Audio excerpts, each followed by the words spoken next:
Good afternoon, everyone, and welcome to today's WorkSafe Tasmania Month webinar, Managing WHS in the Cloud.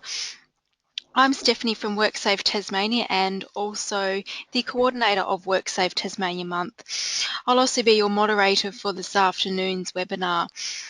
Before we do get started though, I'd appreciate you taking a few moments to read the following information about information sessions delivered during WorkSafe Month.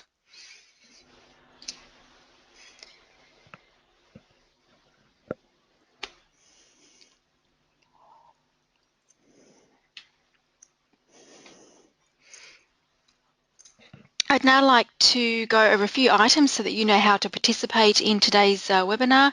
So we've taken a screenshot of the attendee interface. You should see something, that looks like this on your computer screen in the upper right corner. You're most likely listening in using your computer's speaker system by default. However, if you would prefer to join over the phone, just select telephone in the audio pane and the dial-in information will be displayed. You'll also have the opportunity to submit text questions to today's presenter by typing in your questions into the questions pane in the control panel on the right-hand side. We will collect your questions at any time during the presentation and address them at the end of today's presentation. We are also recording webinars during WorkSafe Month and will progressively make them available after WorkSafe Month on the WorkSafe Tasmania website.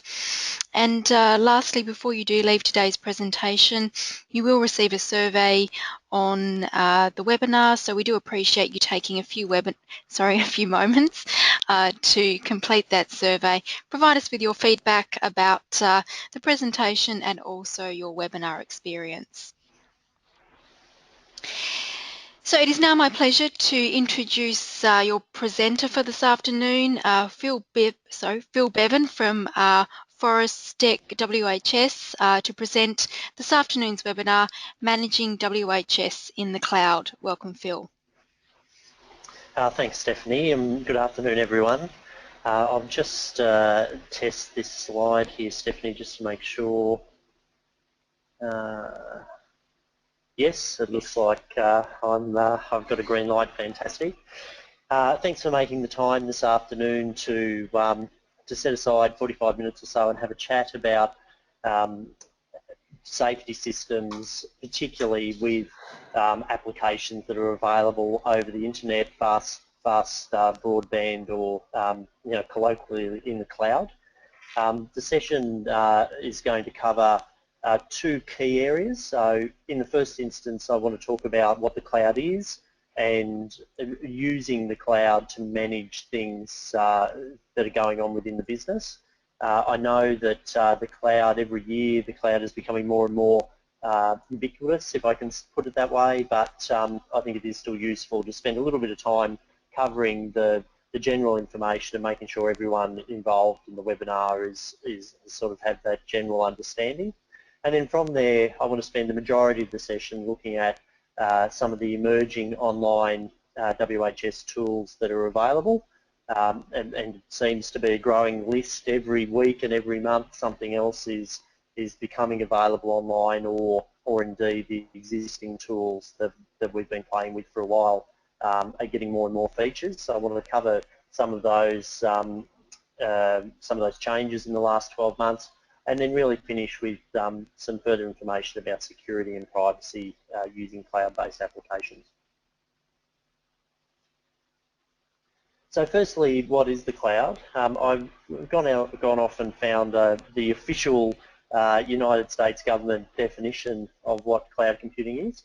And as you can see there, convenient, ubiquitous, on-demand access, shared pool of configurable resources that can be rapidly provisioned, minimal time, minimal effort. So it's a fair mouthful in that paragraph. Let me put it a little bit simply. It's a platform to make data or software or applications available online, anywhere, anytime, any device.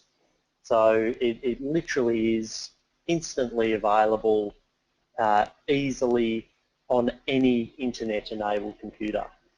And that sounds, sometimes it sounds easy, it's often not, but it really is becoming more and more a part of our daily living experience. Even today, when we look at WorkSafe, TAS WorkSafe Month and the webinars that are now being offered. So more and more in our personal lives, and progressively more and more in our business, in our working lives, we're finding this ongoing access to cloud-based applications replacing more traditional methods. Importantly, for small businesses, I just wanted to make the point as well, we're no longer needing to buy, build, install, operate computer hardware. I still trip over many small businesses where they talk about their network guy, or they've got their IT manager, or there's some servers in the back cupboard somewhere for any of you that have got server rooms. If that's ringing any bells, there's no longer a need to do that. If we were to wind back even 5 or 6 years ago, it would not be uncommon for me to walk into a business that had just spent $20, $30, $40, $50,000 on a new server framework for their business. That's no longer required of any business in the modern operating environment. Let me talk about some examples and sort of flesh this out a little bit more. So the cloud, what we do every day.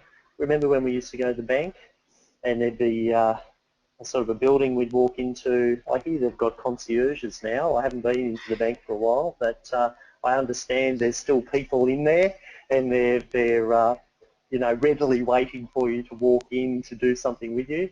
But now, obviously, with the advent of internet banking on our computers and now even on our phones, at literally 2 finger presses, I can get the balance of my bank accounts at any point on my telephone, on my mobile phone. So internet banking has really taken over that traditional banking role. Similarly, traditional shopping versus online shopping. Online shopping this year in Australia is predicted to exceed $8 billion through the Christmas period. I just ordered some goods just before the session today as I was sitting here waiting for the webinar to start. Online shopping is taking over a large part of our shopping experience, again due to the convenience and the ability for things to just arrive at the door. I've had 3 deliveries this morning, believe it or not. Traditional filing versus cloud storage. So I'm not sure if any of you have bought a filing cabinet recently. I wouldn't want to be building filing cabinets or being a company that provides those, because again, web-based storage is really taking over the majority of our filing needs and replacing paper, if it ever was paper to start with. And that reminds me then of traditional mail versus webmail. And I'll add a little bit there, email versus webmail. So I want to talk about, I suppose, all 3 of those terms. Back in the day, if you're a little bit older like I am, we were taught how to write letters at school. And you used to sit down, you'd write a letter to Santa, or you'd write a letter to parents, you'd send postcards, etc. Along came email, where all of a sudden we could do that process electronically, the replacement for the memo. For anyone who remembers those things, memos, where we used to stick them on the notice board and everyone had to read them before you started shift. It now goes out via email. And then we've got this further concept, which is webmail. So if we look at those 2 screens at the bottom there, the first one is a Microsoft Outlook screen. So originally with email, you might have had a program like Outlook on your computer, and you might still do, and you might have emails coming into your particular computer with your particular settings.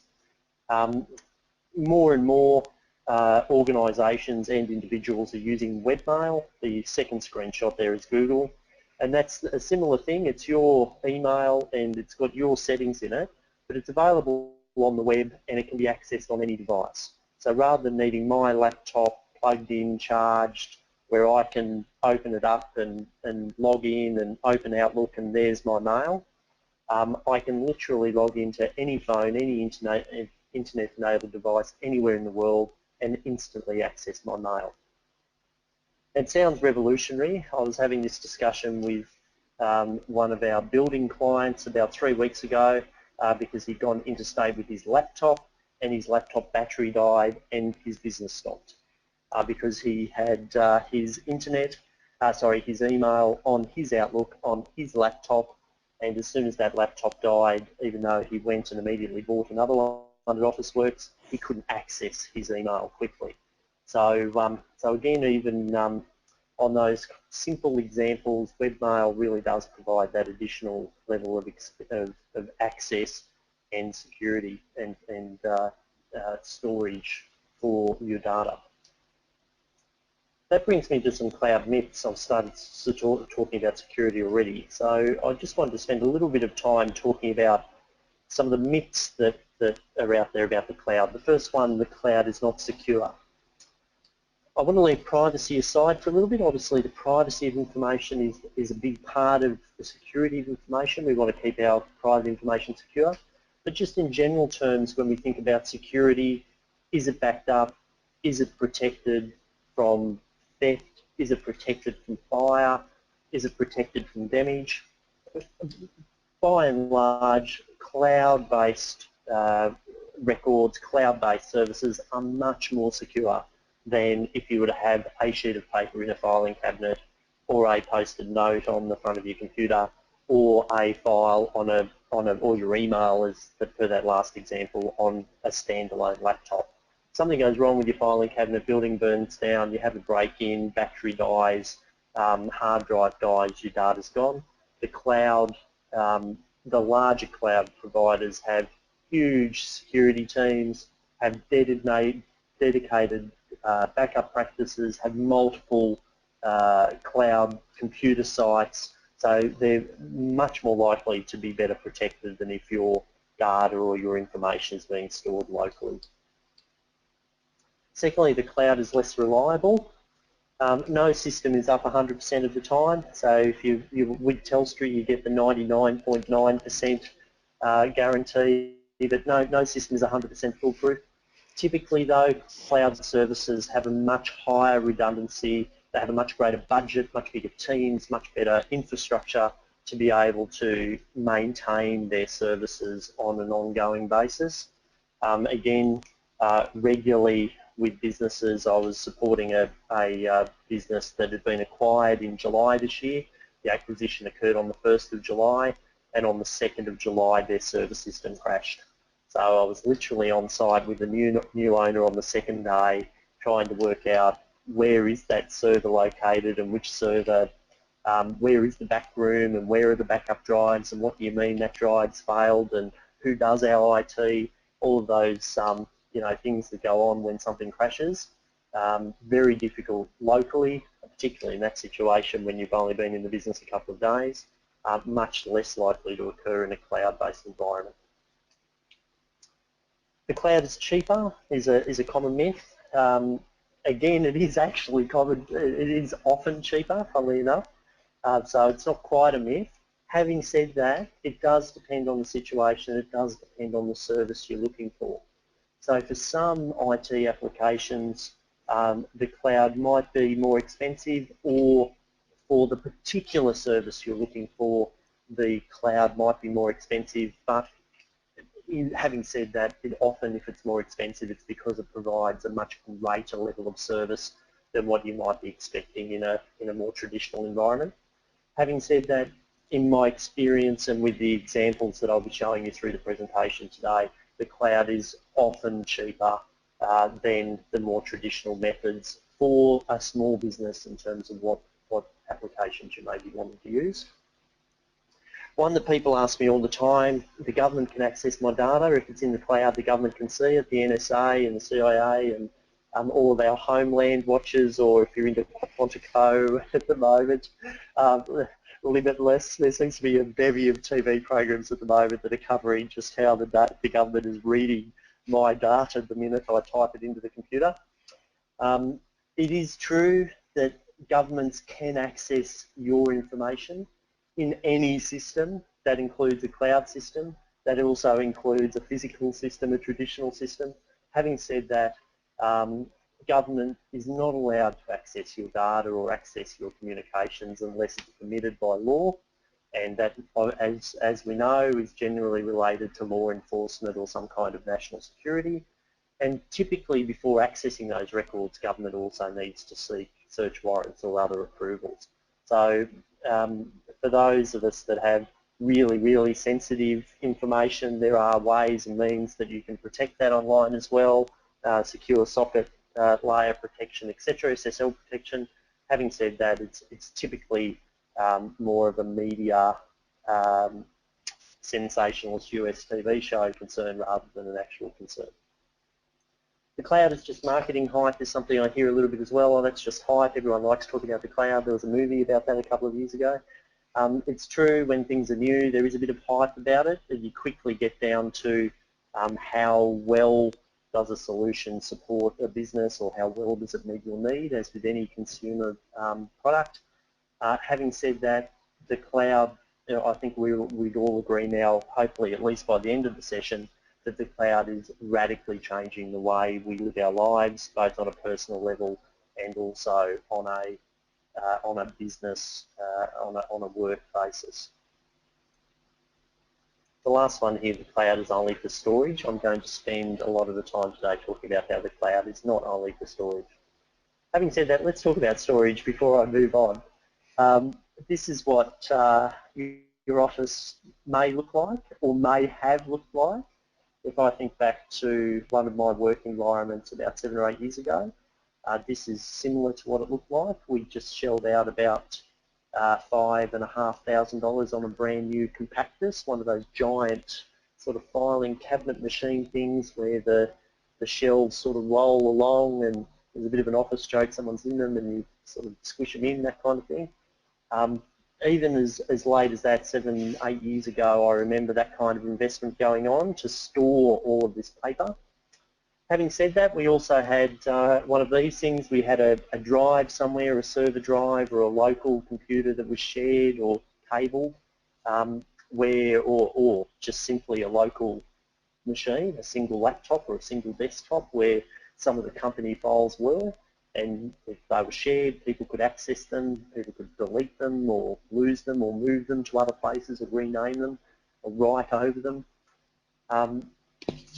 Whereas now in a cloud environment, the picture that I'm showing you here is Google Drive, or we could be talking about OneDrive, or we could talk about iCloud or S-Cloud, or SkyDrive, or Dropbox, many of the various platforms. It's an online storage system. Multiple users can access them. If something changes, the old version is stored, the new version is stored, it's recorded who changed it and what was changed, and it's available anywhere, any device, any time. So quite a dramatic change over that 7 or 8 year period. And for those interested, that business still has that compactus. It's been trying to sell it, and for some reason it can't find anyone who wants it. It's moved very quickly. There's been a recent study, Google, Deloitte, around particularly small business. So I've been talking a lot about the cloud and how fantastic it is for particular applications. Having said that, there does seem to be a little bit of a lag in business taking up the cloud. The business owner might be on Facebook, might be on LinkedIn, might be doing their banking online, might have email, might even be doing some storage. But in terms of everyday applications, small business still seems to be doing a lot on general software installed on their local machines or on their local servers. And the three biggest barriers when talking to small business about that is complexity, lack of time, or a perception that the cloud wouldn't create further value. Only 14% of businesses were concerned about cost. I think that's partly due to the fact that often cloud solutions are cheaper. But cost isn't, oh, I'm not sure I can get the finance committee, or I can't get this past the accountant or the CFO. That doesn't seem to be a major problem. There's other barriers there that seem to be slowing businesses down. Let me talk quickly about some of the benefits. saves time and money. So you think about going to the bank, driving down, walking in there, standing in the queue, getting up to, etc. Think about sending a letter and writing it up and then down to the post office and someone's going to pick it out and send it off. So it's faster and cheaper. For any accountants in the room, the cloud can move CapEx to OpEx. So instead of shelling out $50,000 for your next server farm, which is CapEx, capital expenditure, let's put it into operating expenditure, and how about $200 a month or $250 a month every month? So, and we let someone else worry about who buys, installs and manages those $50,000 worth of servers. Cloud typically has the latest software. I often ask people, when was the last time Facebook was updated? And there's a bit of a pause. Sometimes they can tell me if it's a customer-based or a customer-facing, user-facing change. But Facebook's updated all the time, but you would know because you just log in and the latest application is there. When was the last time MYB was updated? And those using cloud-based MYB Live will say the 1st of July. It's updated instantly on the new financial year. If you're still using a local version of MYB, or if it's on your local server, you might say, oh look, well we got the guys in, and I think we had to finish last year's files, and then we had to get the network guy in, and then we didn't have the software patch update and had to re-download it, and then it wasn't paid for, and I think they got it on 1st of August, and it created some payroll issues for the first 2 quarters or first 2 pays of the year. So again, available instantly, the latest software. Cloud, backup, maintenance, administration, redundancy, everything's done for you. And with you know, an appropriate cloud solution, you don't have to worry about any of that. There's no backup disks, backup tapes, drives, who copied what, have you got week 1 or week 3? Oh geez, we've just tested week 2 and disk 4 has failed. There's none of that anymore, it just all happens. And you can access it anywhere, anytime, any device, as I've been mentioning. Most importantly, in I think the business setting for the newer applications, there's a lot more collaboration. So that storage example I was giving you earlier, in the past you might have files online you might have files on your computer, but someone goes in and changes a file or moves a file and you don't know what's happened to it or who did it. Whereas online, you can share those files, you can see who's accessing them, who's doing what with them, you can see old versions, new versions. There's a lot more collaboration, and also there's a lot more data reporting. It's much more visible what's going on with your information. I'll give you a simple example of that. So for any of you like me who went off to TAFE about 15 or 20 years ago and studied double entry accounting, this is what we were sort of using. There was like 25 years ago now that I think about it, but there was sheets of paper, dual columns, you recorded both sides, the transactions, debit, credit, debit, credit, debit, credit. When the magic of MYB came along, again, going back maybe 18 years ago now, we had software that did that for us, and all of a sudden we had screens where we could click on sales and raise an invoice, or we could click on purchases and raise a bill, and the software behind the scenes sort of dropped the various transactions into the right locations.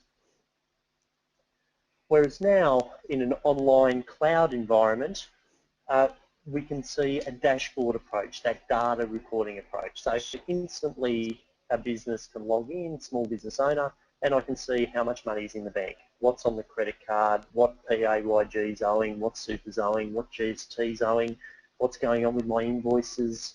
There's a fair circle of red there. I think I'm heading into 60 days. I might have to make some follow-up calls. So right off the bat, before we think about anything else, we can actually see and engage with our data much more readily than if we were using the original application on our computer, or if we were using the double entry accounting, the paper-based method. For those of you who still aren't convinced, MYB again has done some further recent studies. Small businesses, particularly using cloud services, are 106% more likely to be a revenue increase. they're 106% more likely to be growing, and 42% of SMEs, small medium businesses, identify using cloud applications as a key driver for their growth. So they're really coming to grips now with, we do have the devices in our pocket, we do have the tablets on our desks, we do have the NBN, dare I say, we do have faster internet access, we do have greater wireless hotspots, and we're able to better engage with these cloud services, and that's actually making us more productive. It's assisting us to focus more on our business and on our sales and on our growth than it is on what's going on with paper. Okay, so I've talked a lot about the cloud. Let's get on to the main area, which is work health and safety tools. So I wanted to cover around 6 main areas. We'll go a little bit more on that storage and collaboration. I want to talk about job and employee tracking, audits and undertaking audits, storing audits, general information, some training solutions, and then the full management system, some of the various products that are out there. With each of these, I should mention, the time in the webinar today doesn't allow us to go in depth into any of these products. So what I'm hoping to do is to do sort of a 2-minute snapshot, 1.5 to 2 minutes on each one, provide the web links, and allow you to leave the webinar today and to go out and explore these websites in further detail. All of the products typically have, they're either free or they have demo access available.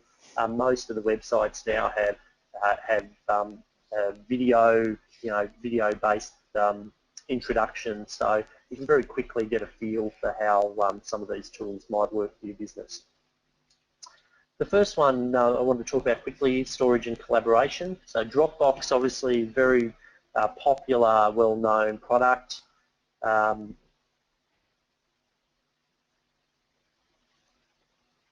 There we go, got the clicks going. So wherever you are, put stuff in your Dropbox and people can access it. So very much about that storage and sharing and collaboration. Again, free accounts through to paid accounts depending on how much space you need. But very popular building construction game, plans, sharing things back and forth between architects and builders. Easy, there's no emailing of large files, there's no flash drives back and forth anymore. Simply upload it to Dropbox and then share the link, and multiple people in multiple locations can download it and use it and change it and work with it. Second one, Basecamp, takes that concept a little bit further. So Basecamp is a project management application. So as well as uploading the various documentation that you might be using or working on, you can invite people into your team to look at that documentation, a whole variety of assets. It might be PDFs or Word files, might be videos, plans, whatever the case may be. And then as a project is undertaken, I appreciate that slide's very small, but as the project occurs, it captures what's going on. So it's got the project files, it's got the team members, you can see the team members' comments on particular project files, you can set tasks and track those tasks as they occur. So very much around that project management side. One that's getting a little bit of press at the moment, very similar, is a product called Slack, slack.com. This is the one that Malcolm Turnbull, our newly minted Prime Minister, has been encouraging our public service, our Commonwealth Public Service to use, or at least the ministers. Very similar to Basecamp, it's set up on a project basis. You allocate team members, you can upload files, so you can see their particular files that have been set up on a project. And then as people look or review those files, they can make comments, they can suggest comments to each other or to a full team. But more interestingly, it also integrates with other services. So if those documents are being stored in Dropbox or being stored in Google Drive, they can be linked and appear in Slack.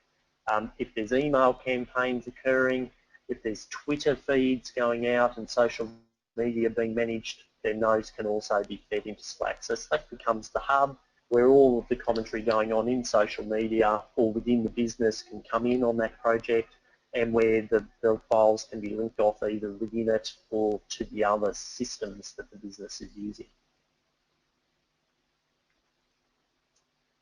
The granddaddy of all of these seems to be Google Apps. So for those of you using Google, and particularly at the bottom, you might have heard of Gmail or Google Mail. There's a Google Calendar. There's a Google Plus, which is Google's version of Facebook, Google Drive. You've got the full suite of Office applications, so word processing, spreadsheets, presentations. So Google is offering all of these. All of them are available for free on a personal account. For business, small or large business, Google has this thing called Google Apps, which is all of those things that individuals might be using personally, but then allows those to be applied for a business or for an enterprise, right down to the web address. So Google will manage your business's web address, the intranet, the forms, everything that goes on with that. So it's quite a complex framework when you think about all of those applications, but really offering that full bevy of storage and collaboration. I worked on a very, very small part of the project 2 years ago when Woolworths Limited moved across to Google Apps. So as the second largest publicly listed company, 200,000 employees across the country, and completely managed in that collaboration and email system through Google Apps. So not just for small business, absolutely for large business as well. I want to move on a little bit to job and team tracking, and a product called My Eye on You is how you pronounce that. It's a mobile application and designed to be either tracking equipment, vehicles, or tracking personnel. Some of the really handy examples I've seen implemented: the asset tracker.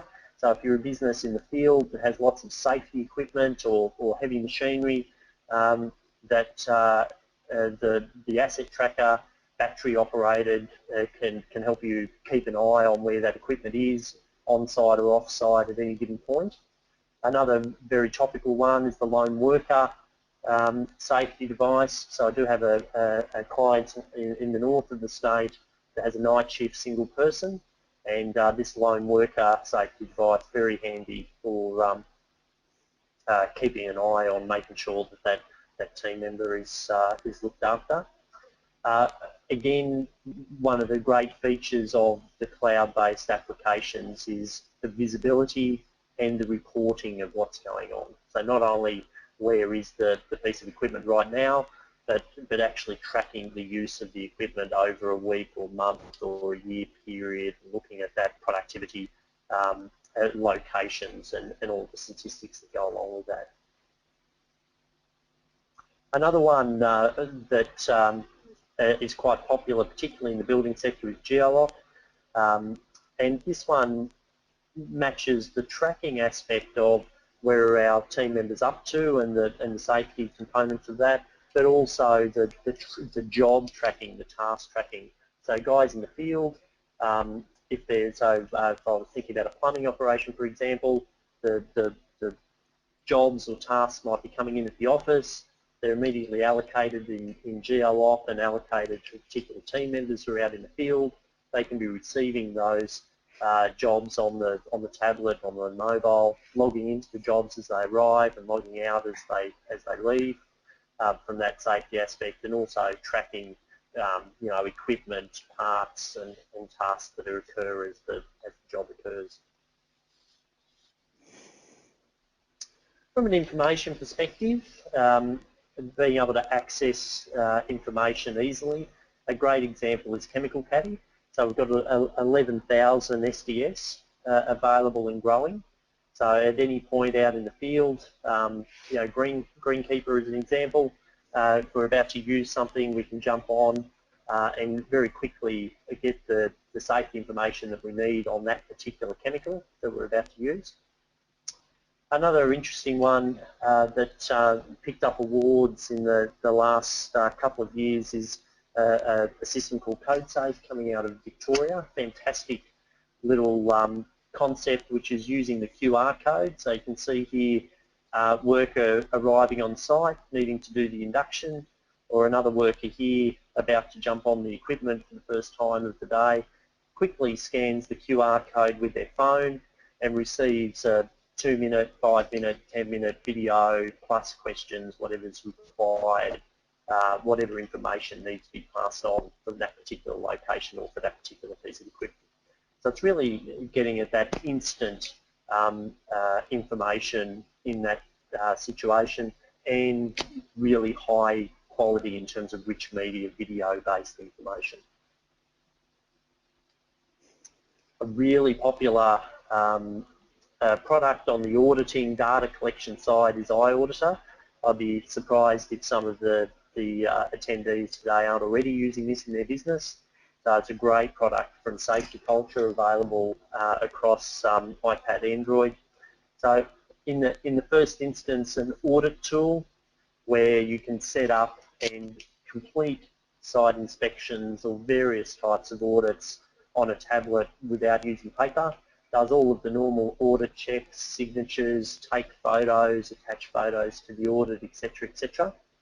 One of the huge additions to iAuditor, or the safety culture operation, particularly in the last 12 months, is the improved reporting coming out of the system, and also the audit library that's now available. So I understand there's over 50,000 different types of audits available in the public library for free download. I was working on a project about 3 months ago in the area of asbestos and asbestos inspections. And the business was looking at using iAuditor, hit the iAuditor app and check the library, and there were literally over 300 different types of asbestos inspections to download from various companies that could prove a starting point to look at how they want to go about their audits and structuring an audit. As you can see on the right-hand side of the screen there, the reporting now is coming out with quite a robust template, traffic-like reporting on particular issues, and also capturing and providing the various photos and screen grabs as part of the report. Having said that, like everything else, lots of other tools out there as well. So many of you are probably familiar with SurveyMonkey, the email survey tool that we're sending out audits or sending out surveys to a variety of people to undertake. Google Forms has its own free version to build your own forms within your business. And a little company called Wufoo is getting a lot of press at the moment because it's taking these kinds of forms and integrating them within a business's website. So effectively any kind of form or audit tool that you would use, you can now build in Wufoo and then have it as part of your website, fairly easily integrated, and still track and do the various reporting. Moving on to the training side, a product that I'm seeing getting used a fair bit around the place is Finpar, finpar.com.au. This is a learning management system, or an online learning system. The interesting part about this solution is that it comes with content. So the way that the Finpar business has been built is not only the platform, the learner management system, but it also works with a variety of publishers and has over 250 courses loaded within its system for immediate use. That includes a whole range of safety, everything from safety inductions right through on a whole range of safety topics. So it really does make it easy for small business who are thinking about online learning or blended learning for the first time, need to work out what kind of platform I need to use, and then how do we go about finding content, and do we have to build it or do we have to buy it. This particular solution brings both of those challenges together into a fairly easy, neat package, and then again keeps all of the tracking. You can see there the number of employees, who's logged in, who hasn't logged in, who's finished, who hasn't finished, who passed the the induction, who didn't. So again, provides that great data recording and tracking process for your online courses. On the assessment side and competency assessments or capability assessments, a crew getting a lot of press at the moment out of Queensland is a company called Cloud Assess. So again, online tablet-based or phone-based assessment solution. Very similar to iAuditor in some points, in that they're online forms that you can fill in, but specifically for undertaking competency assessments.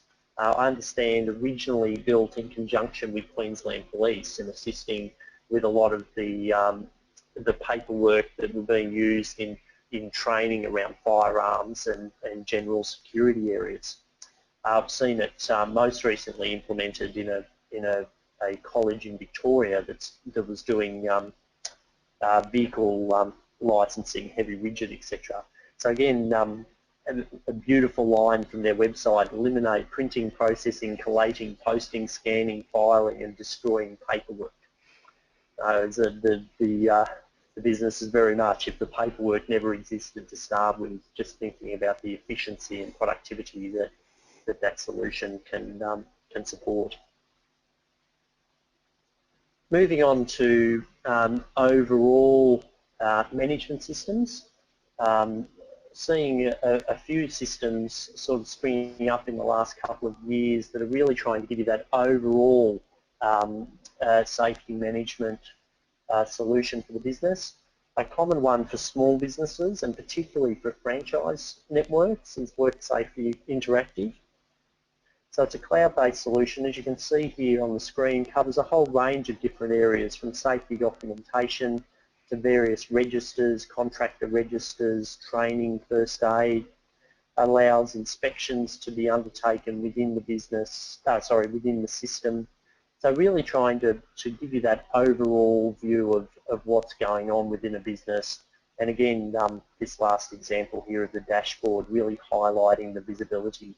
I know with several of the franchise networks using this, they can log in and see across the various franchisee stores and who's done their inspections and who hasn't, and what issues have arisen and who's due for first aid. And it's quite, like many cloud-based solutions, quite powerful on that visibility and that data recording side.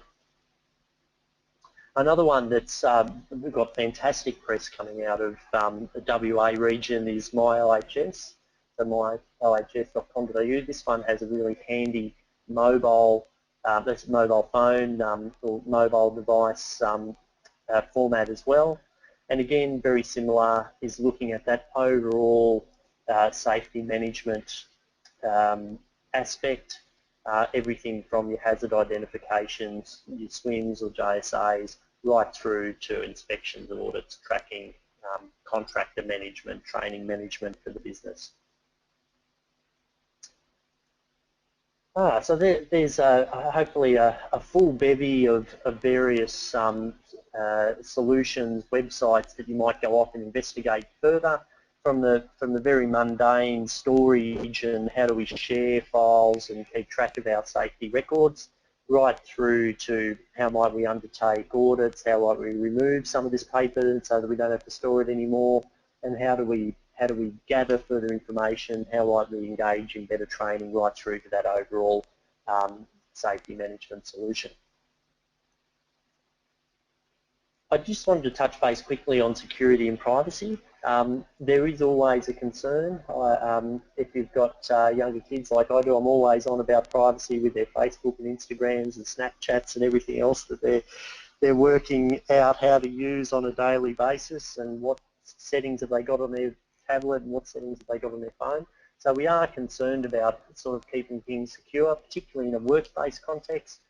With our records, just as important to make sure that we maintain the privacy and security of our employee, our work and our customer records. I would encourage you to keep thinking about how safe, how secure are your records on site, as well as how safe they are in a cloud environment when you're thinking about cloud-based solutions. So when you start thinking about unauthorised access, burglary, fire, natural disasters, personnel, and what can happen, and things get moved and things get lost and we can't remember where we put it down and our filing cabinet's gotten too big, all of those various bits and pieces, the cloud really does provide a very robust solution around that security, redundancy, transfer, backup, and protection of records, albeit needing to make sure, the same as you do with your on-site records, that there's appropriate privacy and security arrangements around the access of those records. Thinking about, is your business ready to explore one or more of these solutions? Looking at the research that I talked about earlier in the webinar, is your business growing or does it want to grow? Is your business wanting to reduce costs or be more productive? Do you have, you know, $50,000 worth of servers 5 years ago that are coming up to being replacing? Is your network guy sort of talking about buying more stuff? Have you recently had downtime? That business that I mentioned the 2nd of July, that business is now in the cloud. As you'd expect, the new owners moved it into the cloud very quickly. Downtime seems to encourage us to sort things out.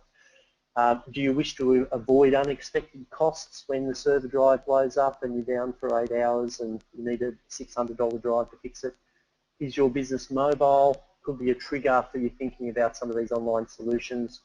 Do you wish to increase your revenue? Do you wish to reduce the complexity, save time and add value? So coming back to what I was saying earlier, that Google Deloitte study where business, small business particularly, some of the barriers, they don't have time, it's too complex, you know, we're not sure if it'll add value to our business.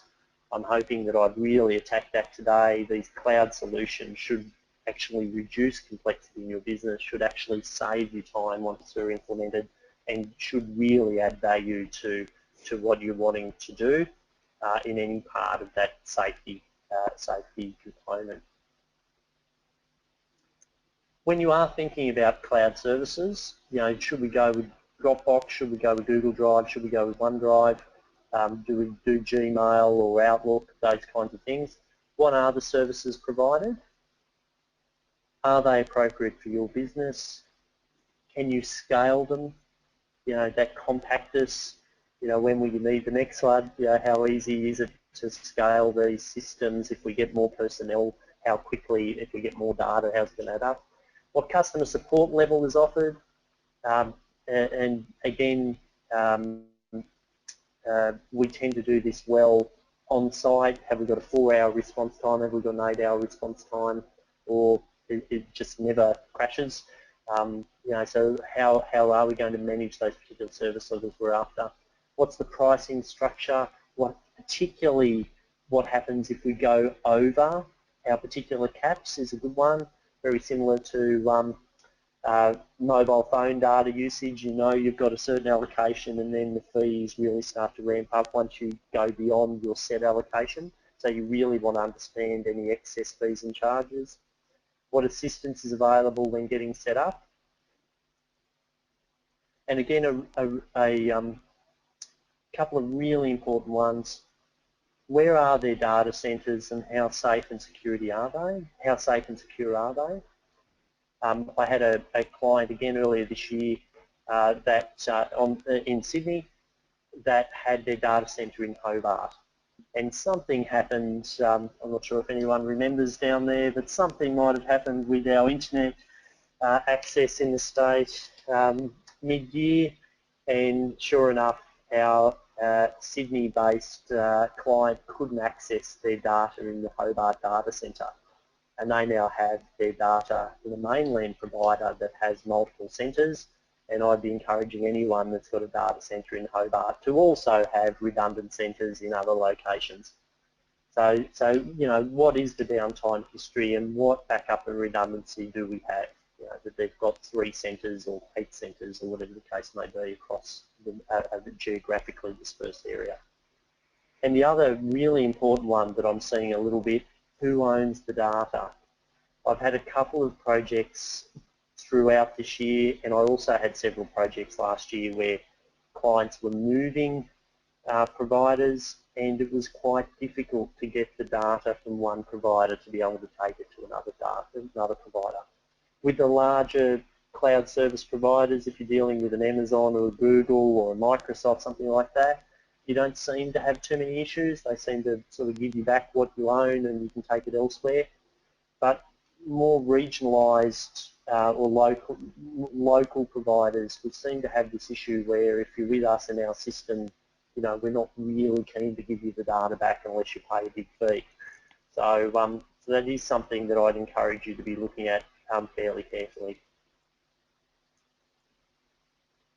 Just finishing up the webinar, and if there's any questions, I just wanted to leave you with this slide. This is from GeoOp, but I've borrowed it because it really does hopefully summarise all of the benefits that we've been talking about today with the cloud and with safety-based cloud solutions.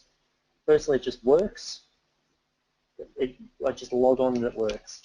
I'm not worried about who's not where and what's down and if someone didn't turn the server on or the backup hasn't been done or the network guys, it just works. There typically is no surprises. They should be simple and intuitive to use.